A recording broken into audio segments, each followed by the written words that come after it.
Hello, everyone, and welcome to another episode of Stronger, Healthier, and Happier, the official podcast of Hill Family Chiropractic. We're back after two episodes of listening to some recorded audio of a workshop. We're back in the seats having a conversation for you all today. Hello, Dr. Hill. Welcome. Welcome to you, too. Thanks. Yeah, Dr. Hill's with me. Dr. Hill is the CEO and owner of Hill Family Chiropractic and my boss. That's right. So that's right. He's wearing the boss vest today. So it's getting a little warm in here, too. Yeah, I know. You got to keep the core warm. You know, the extremities are going to figure it out. I got this for Christmas. Oh, it is nice. I wear it. I wear it like every day now. Does it have some good pockets? Oh, yeah. That's something really, for me. Really I got to have a place to put my phone and stuff. And it has a zipper, which is really important to me. Yeah, because nothing falls out. Yeah, these things right here, these AirPods, they fall out really easy. I was thinking of getting those for Christmas. Oh, yeah. But yeah, Santa didn't bring them. They're too expensive. Oh, yeah. I've had these for a while now. They don't work as well as they once did, but better than any other headphones I've ever owned for longer than a year. So I thought about going off-brand, but I didn't know if it would really. 4 months they break. Like really? Maybe 4 months if you're lucky. Oh, man. If you're good to them. Like if you're like me and you're like, oh shoot, they fell out of my pocket 6 times today. Not even. I just don't think I'll use them enough to make the value of the cost. Yeah, well, I listen to mine constantly. I don't have Bluetooth, anything like that in my car. All that I have to listen to that. Gotcha. So I use it all the time. So anyway, cool. We're recording a podcast. That's right. Okay, we're not just having a conversation. Today we're going to get into some.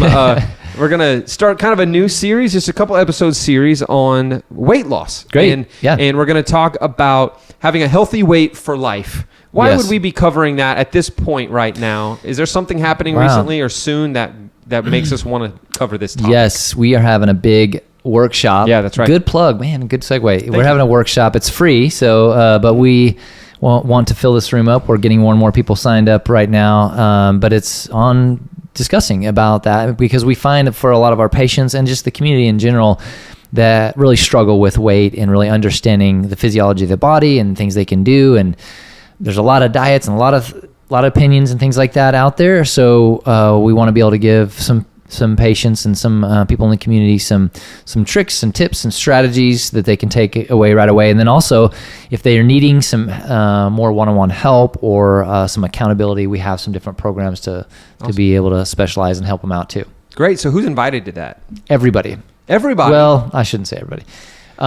We discourage kids under 10. Sure. They might get bored, you know? Yes, and then it could maybe be a little distracting from the rest of the people. But yeah, I only have one kid under 10 now, but he would be the distraction, so and he would get bored. So anyway, I don't know. Alton's pretty cool. I think he would sit there and be a really good. He may be fine. Yeah. He may do fine.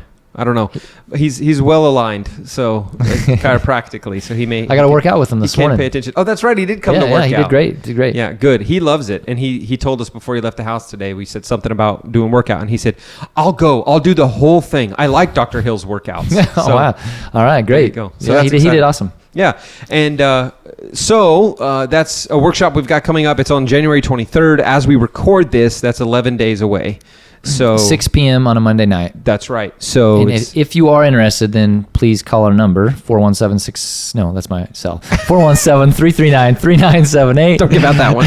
And you'll get a lot better response on that's right. that number. Yeah, or if you get text messages about if you're a patient and you get text messages from our office, you just reply to that and say, hey, tell me about this workshop. Yeah. And don't worry, you'll be getting a message from us about the workshop very soon. So we're pushing that pretty heavily. And if you're listening to this in the future, I bet there's probably a video of that workshop, or at least parts of it available to you somewhere. And or another workshop coming. Or another workshop coming up soon. Right. That's right, 6 p.m. on a Monday, probably. So because we're going into that, we're real heavy into that topic right now. Dr. Hill's spending a lot of time digging into some facts about that stuff, digging into some tips and to help patients understand the difference between weight loss and becoming lean versus becoming light, and just reasons to look at things a little differently. And so we want to take some of what he's studying and just kind of broadcast it to those of you who are listening to our podcast as a benefit to that. The first thing I wanted to do is I looked up online, something I like to do for research for these podcasts, and something I'm going to be getting into even more is researching like myths and topics that people think they're experts on, or people who think they know things talk about, and it turns out to just be not ever not always true. Because the thing about the internet is anybody can put anything on there that they want. Right. So you could be getting advice that isn't good advice, or it could be advice that we've heard all our lives, and then reality comes in and we find out, oh no, that's not actually how that works. Right. But to get us started, the warm-up question, like I like to ask for each of us, I want to ask you this: what is one thing that you can think of in your life that you thought was true, and when you learned it wasn't, it completely changed everything for you, or at least was a pretty heavy impact on your life? It could be silly, it could be serious, it could be spiritual, it could not be, whatever. I don't know, this is kind of a little more silly, maybe a little serious, but the first thing that popped in my mind was, whatever doesn't kill you makes you stronger. That's good. Well, what I mean by that is, I kind of had the attitude like, all right, that's just going to make me stronger. You fall out of the tree on your head, or you water ski, snow ski accidents, whatever. You're going to repair from it, and it's just going to make you stronger, which might be true in a lot of ways. Emotionally, maybe? Mentally, emotionally, determination, all these great characteristics. But physically, as I've gotten older, and some of those things can pop up. And we see that with a lot of our patients. Most of the problems we see in adults happen clear back in childhood, that they didn't realize that there's something underlying that could have been done to help them get through that better, help their body repair, and then prevent so much other health issues or spinal issues in the future. So you're saying it did the opposite of make them stronger? Yes, made them not stronger. It made them not stronger, and that's why you need to see a chiropractor regularly. That's right. That's right. That's good. I have a silly one, and it's when I was a kid, for some reason I always thought cats were girls and dogs were boys. Is there any little kids out there? Anybody that think that kind of stuff when you were a little kid? Like, I don't know. And I always thought that birds were immune to electricity because they were on the power lines. Oh, right. Now I will say we do have 2 cats at our house, and they are both girls. So far, I can't prove my theory wrong. Just kidding. So your kids are going to grow up with the same same opinion. No, I'm just kidding about that. But I think something that has been huge for me is learning in just some things I've learned in my marriage about. And here's what not that this is a marriage podcast, but here's the best advice I ever got. Somebody told me one time, your wife does not exist to make you happy. Yeah. And I was told a lot as a kid, especially a kid in youth group, like, don't worry, once you get married, everything's going to be happy. You're going to have it, all this stuff. And being told, hey, your wife's job's not to make you happy. Right. That's not why she exists. And whoever sacrifices the most wins. That was a sad day, wasn't it? It was a sad day, but it was a major eye-opening day for me. And I'm grateful. And now you're even happier that you realize that. And I'm grateful I learned it as a young married man, like in the first few years of my marriage, because it was a paradigm shift that needed to happen sooner rather than later. So no, that's huge. That's a big one. A lie that I believed.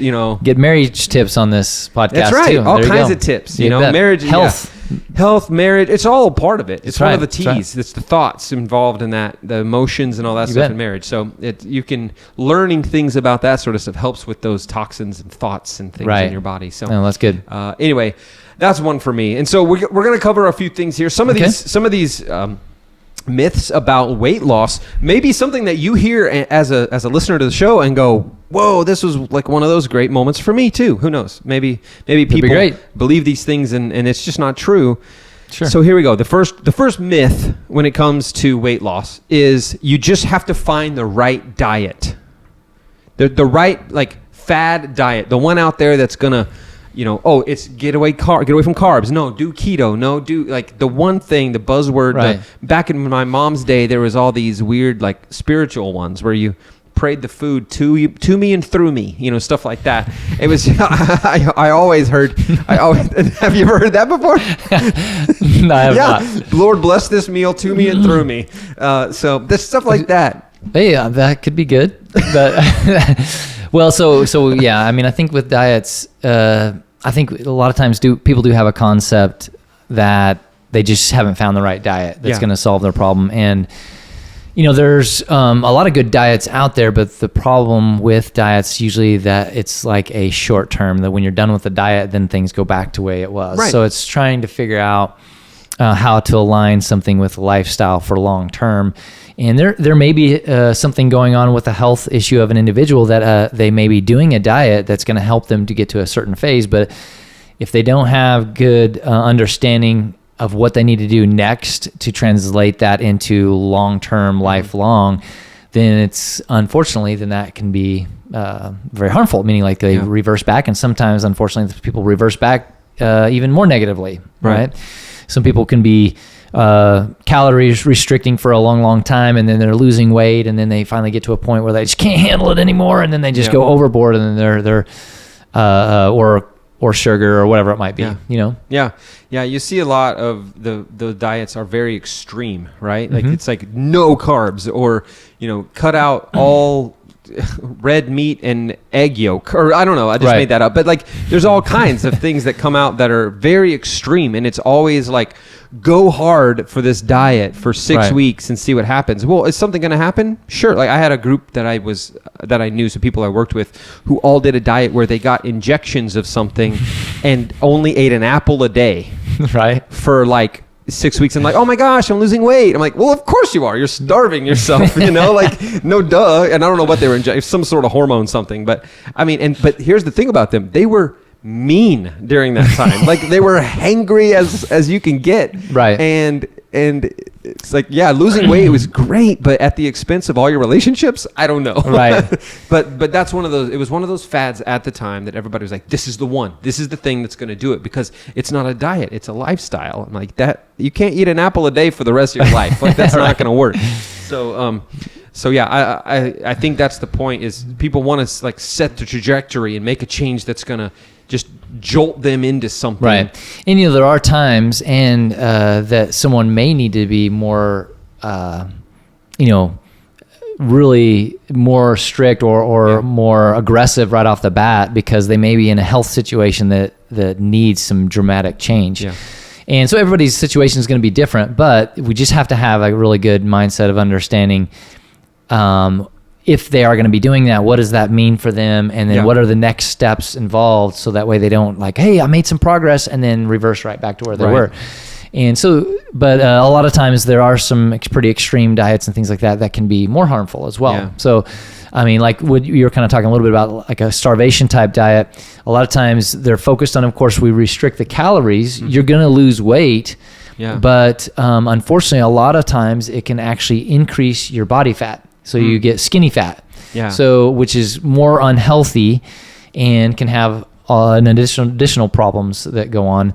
So that's why we talk about, instead of being lighter, we want leaner. Yeah, and really focus on the body composition, and rather than the scale. The scale is something that I think that I cringe when I think about how many people they base their health based on the scale when they stand on it, versus we really need to look deeper and look at the body composition and evaluate. That's going to really help us to understand if someone's actually progressing with their health, because a healthier body composition. What I mean by body composition is to evaluate like your body fat mass and then your skeletal muscle mass. Gotcha. And the difference between those, because someone can have a weight with their, hey, I'm losing weight, my scale is going down, but their body fat could be increasing and their muscle mass the body fat could be increasing and their muscle mass decreasing. Gotcha. And so a lot of times if somebody is restricting calories, their body has to get the nutrients it needs for the energy of the day from somewhere, and it'll pull it from your bones, your organs, your muscles. So vital nutrients from that, if we're on a starvation diet for too long, and then it can increase osteoporosis and all kinds of health conditions. And then, our body will actually deposit fat. I mean, like so all kinds of reasons. Yeah. So even though someone's pants fit better and they look better in their mind, they may not be healthier for long term. Gotcha. Yeah. So skinny doesn't always mean healthy. Correct. Yeah.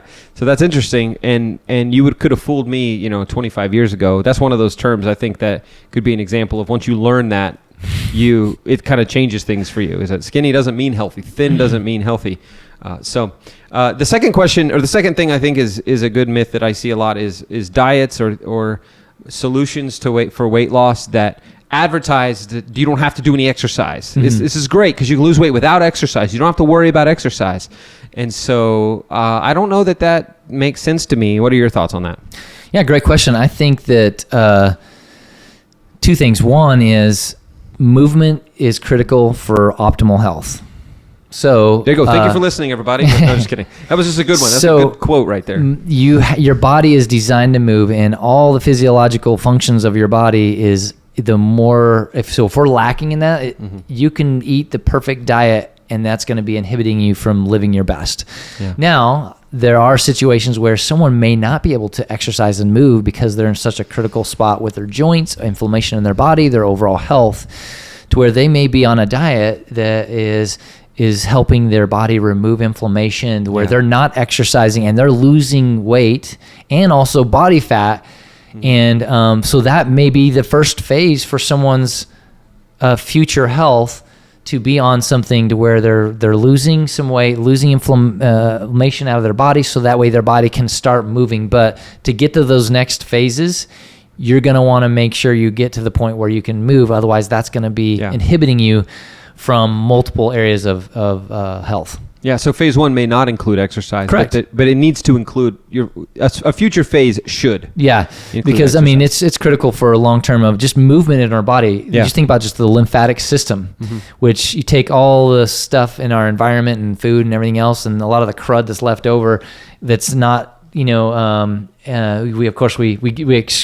a lot of it, right? But then there's inside in our cells, as it's helping clean up our cells, it goes in through to our lymph system, and it needs to be pushed out through there. Gotcha. And the only way that lymph system, we don't have like a heart that's pumping like our blood vessels, the blood through our blood vessels for our lymph system. There is no organ that's pumping that except for our muscle movement is actually what's pushed and circulates that lymph out of our system, so we don't become toxic overload. So that's just one piece. Yeah. So the movement's necessary at some point. Critical. It's going to be important. I mean, for optimal health, we're talking about optimal health and energy and vitality and all those things. But someone can improve where they're at by just changing what their food intake. That's one piece of the puzzle, which could be really good for that person.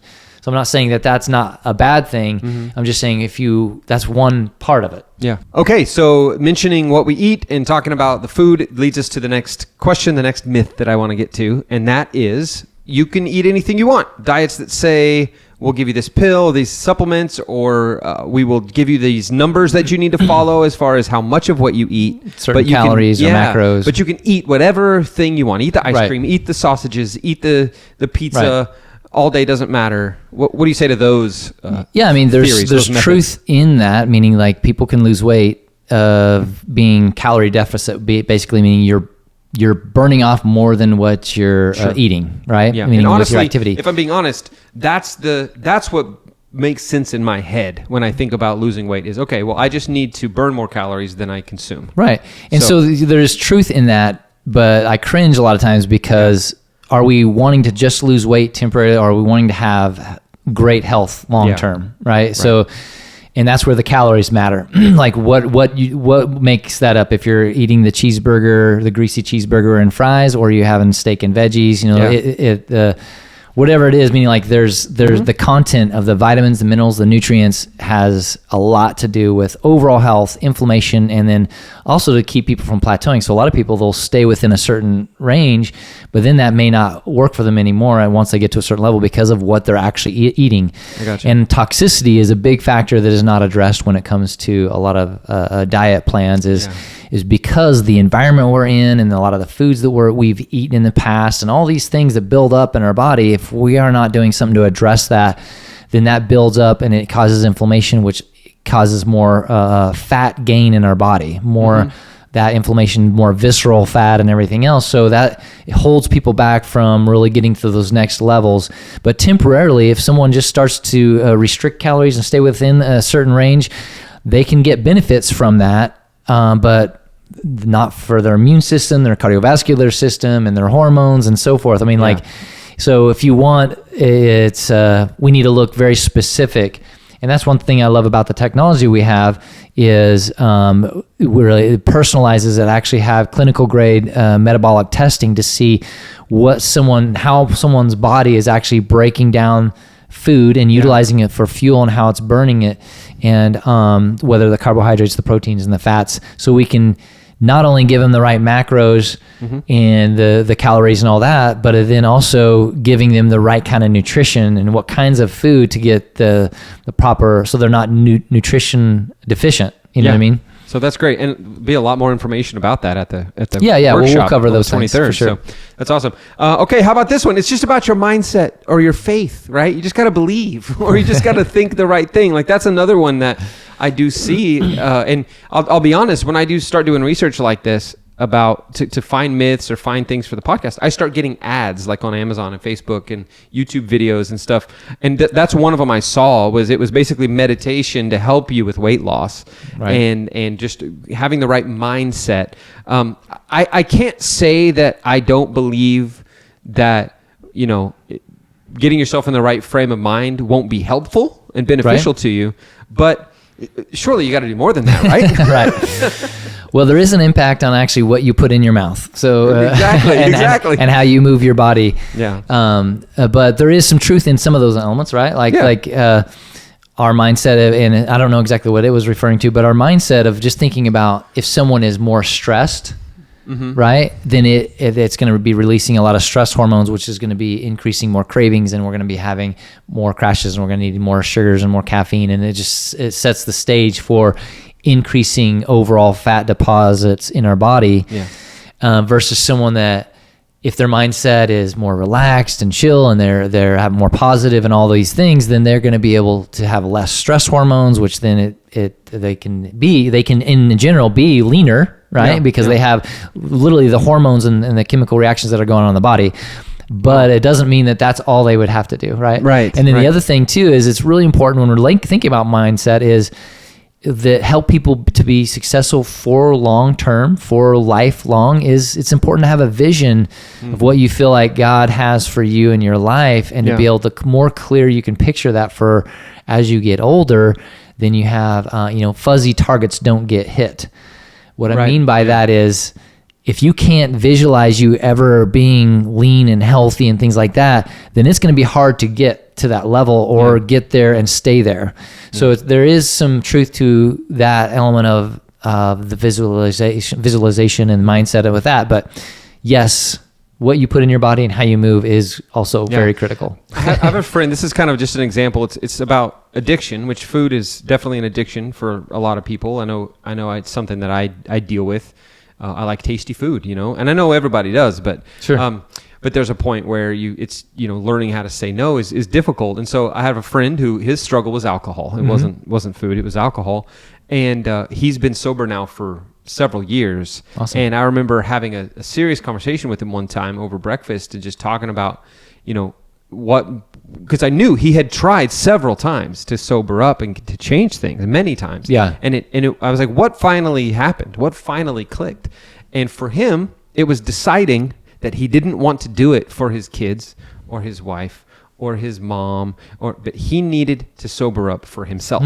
Like he had to find that mindset, and then he had to take steps. He started going to meetings. He started doing actual practical things, but all the while understanding that that the right mindset of why he's doing this. And it made me think of that whenever you were talking about having that vision for your life, and seeing the vision for who you want to be. And it's not, and for me, it's more, like you said, it's more about health than it is weight loss, because like for me, I have 4 kids who I want to be around for when they have kids, and I want to be a part of their kid and be able to enjoy those kids, like roll around on the floor, wrestling with the grandkids and whatever. I'm starting to think that direction. Yeah. And if I don't take care of myself, then I won't be here for that, or I will be here and not be able to participate in those things because my health is a problem. You got to have a long-term why. If you have a short-term why, like for this wedding or this thing coming up, then that's where it's really common. Boom, they work really hard and they get done with that, and then it's going right back to normal. Versus that's the goal or the strategy is to help people understand and help them be accountable to help them move towards that change in their life, the trajectory, right, for long term.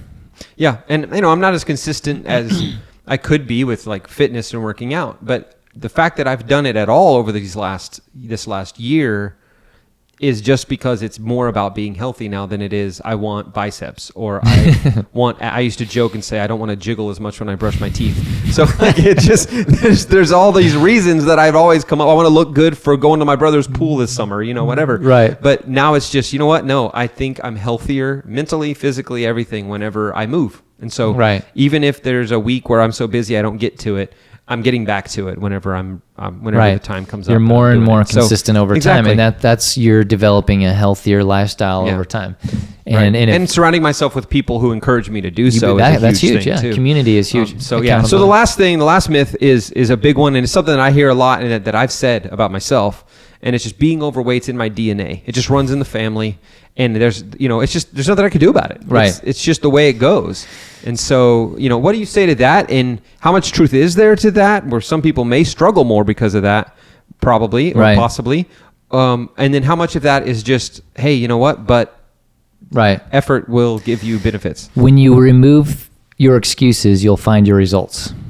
There you go. No, but so what I mean by that is, yes, DNA genetics has an impact, but it's more of like the DNA or the genetics loads the gun, but our lifestyle choices is what pulls the trigger. So whether that's with obesity, whether that's with heart disease and cancer, all the factors is we can have genetic weaknesses in our body passed down, but that doesn't mean that those have to manifest themselves. Sure.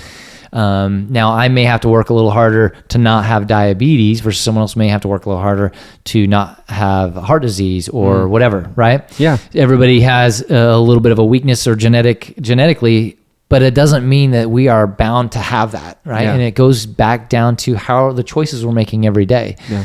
So, and that it's, and you have to just get real clear on what the why is and the goals, and then having a good plan and a plan of action, and then the right kind of accountability. Some people, they can develop the right plan and get good information and they can run with it, but there's a large portion of people that need someone to kind of walk alongside. And so that's where we have different programs depending on how extreme for that extreme situation, or someone who just needs a little help, a little guidance. So we'll be covering more of that stuff too. More tips and tricks and more understanding with PowerPoint to help get a good visual of how the body works at the workshop, and then some ways that if you do need help and you want more information about that, the best way is just to show up to the workshop. Yeah, that's true. And that'll be a great way to wrap it up today with this episode is just remind everybody that's Monday, January 23rd, 6 p.m. right here at Hill Family Chiropractic. If you are somebody who likes to follow the podcast and you're a patient, or maybe you're not even a patient, you're all welcome. It is free. You just call 417-339-3978 to get yourself on the list so that we have a chair for you. That's the biggest thing, is making sure we have chairs for everybody. Because it's limited seating, so we have to make sure we have to get reservations. We have a fitness studio here that's a great blessing for these kinds of events, but it is only so large. So, And one thing I was going to mention is, even if you're someone that just wants to increase your energy, or you have brain fog, or there's may want to increase muscle mass, and not anyway, because we're going to be talking about basically getting leaner rather than lighter, and because of the benefits from that, and decreasing inflammation in your joints, because it all wraps together with the fat in our body and losing the fat loss, not just weight loss. So good. That's awesome. So thank you very much for listening. If you have any questions, you want to email us, you can do that to info@hillfamilychiropractic.com. We've talked about a lot of email addresses today. info@hillfamilychiropractic.com is where you want to send that. You can also comment on this video on Facebook or on YouTube, and we'll see that. You can follow this podcast on any of your favorite podcast listening apps. That is on Spotify or Apple Podcasts, or anywhere, and at our website, hillfamilychiropractic.com/podcast, if you just want to listen straight from there. But either way, thank you so much for listening, Dr. Hill. Thank you for your time, and you're giving us some of what you've been probably refreshing yourself on what you Right, yeah. kind of know, but the new learning, new information, and information that is important for everybody to hear. And again, that's January 23rd. You can give us a call to let us know, or email at that email address I just said, info@hillfamilychiropractic.com. You got Thanks it. very much, and we'll see you Appreciate next it. time. We'll Later. Healthier, happier. Bye-bye. See ya. Bye.